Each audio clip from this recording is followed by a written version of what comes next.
और विश्वास की प्रार्थना के द्वारा रोगी बच जाएगा, है, रोगों को बचा देगा। उसका मतलब है उसके पाप से छुटाकर स्वर्ग नहीं है, विश्वास भरी प्रार्थना उसको चंगा करेगी।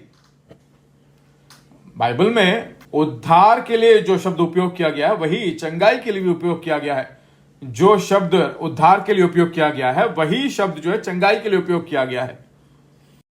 रोमियो की पत्री 10वां अध्याय 9वां और 10वां वचन कहा गया है कि यदि तू अपने मुंह से यीशु को प्रभु जानकर अंगीकार करे, अपने मन में विश्वास करे कि परमेश्वर ने उसे मरे में से जिलाया, तो तू निश्चय उद्धार पाएगा। क्योंकि धार्मिकता के लिए मन से विश्वास किया जाता है और उद्धार के लिए मुंह से अंगीकार किया जाता है। यहाँ पे उद्धार के लिए जो है, जो यूनानी शब्द ग्रीक शब्द है सोटेरिया कहा गया। सोटेरिया का मतलब है, वहीं से सोजो नाम का एक शब्द भी आया है, SOZO शब्द भी, वही जो सोटेरिया का रूट वर्ड है।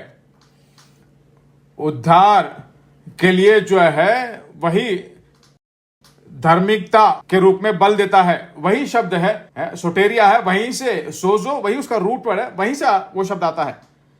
प्रेरितों का काम 16वें अध्याय से पौलुस और सिलास जो है जेल में है, उनको बहुत जबरदस्त मारा गया है, उनको रस्सी से बांध दिया है और वे अपना मुंह खोलकर गा रहे हैं, द्वार खुल गया है, छुड़ा दिए गए हैं।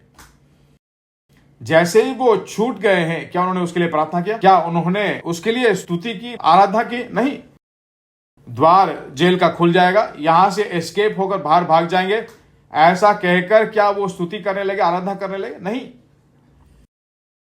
बंधनें टूट जाएंगी, हम यहां से एस्केप होकर बाहर भाग जाएंगे, ऐसा सोचकर वो आराधना नहीं करे। वे आत्मा में प्रभु की स्तुति करने लगे, उत्तर को देखकर नहीं, बल्कि वह परमेश्वर है उसकी स्तुति करे है। उन्होंने उस परमेश्वर की स्तुति की, बंधन टूट गए, भागे नहीं, बंधन टूट गए, ग्रेट एस्केप करके नहीं भागे, वहीं पर थे वो लोग।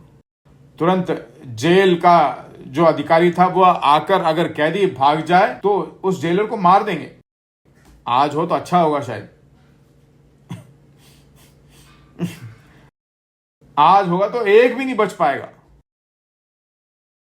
उन दिनों में अगर कैदी भाग जाए तो जेलर अपने आप को मार डालेगा या अगले दिन उसको मार डालेंगे। तो वो जब अपने आप को हत्या करने के लिए आया, तो हम कहीं नहीं जा रहे, यहीं पर हैं, तो वो उद्धार के बारे में कहता है कि हे प्रभु के दासों, उद्धार पाने के लिए मैं क्या करूं? प्रभु यीशु मसीह पे विश्वास कर, तब तू और तेरा परिवार उद्धार पाएगा। वहां पर जोजो शब्द जो है उपयोग किया गया है, उद्धार है ना, वही शब्द जो यहां कहा गया है। विश्वास की प्रार्थना जो है रोगी को बचा देगी। चंगाई के लिए भी वही शब्द, उद्धार के लिए वही शब्द, क्योंकि कलवरी सूली में पाप के लिए जो क्रय चुकाए वही चंगाई के लिए भी उसने चुकाया है। पाप से छुड़ाया जाना कितना मुख्य है, उतना ही बीमारी से चंगाई पाना भी मुख्य है। परमेश्वर उसको दो रूप में नहीं देखता, एक ही रूप में देखता है। आपको भी ऐसा ही देखना चाहिए, पाप में नहीं, उसी तरह आप बीमारी में भी नहीं रहना चाहिए। पाप में रहते तो खुश है क्या? नहीं, लोगों को पाप में रहना कभी अच्छा लगता है, पूछते हैं बीमारी है तो कहते हैं तुमने खाया, देख लो भाई बीमार आदमी है, क्योंकि उनको पसंद है, सबका ध्यान उसी पे बना रहता है ना, उसको पसंद है। कुछ लोग जो बुजुर्ग हो जाते हैं तो एक्टिंग देने लगते हैं, कहते हैं हो नहीं रहा मुझसे, हो नहीं रहा है, क्या नहीं हो रहा है? वैसा नजरिया होना ही नहीं चाहिए, चंगाई में जीना चाहिए भाई। नहीं होता है तो उठो वहां से, सचमुच ठीक नहीं है तो वो बात अलग है, सब कुछ होना चाहिए। मन में ट्यून कर दीजिए, होगा, आरोग्य में रहूंगा, चंगाई में रहूंगा, अभी ट्यून कीजिए।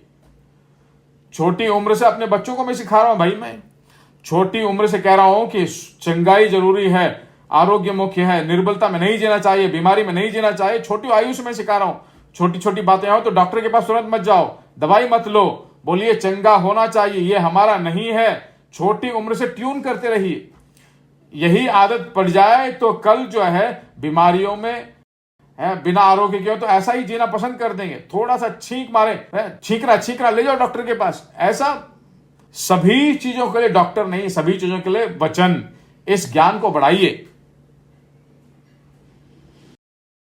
बहुत केयर मत लीजिए भाई बीमारों पर, बीमारों का विरोध कीजिए। चंगाई होनी चाहिए, आरोग्य होना चाहिए, मन में रखिए।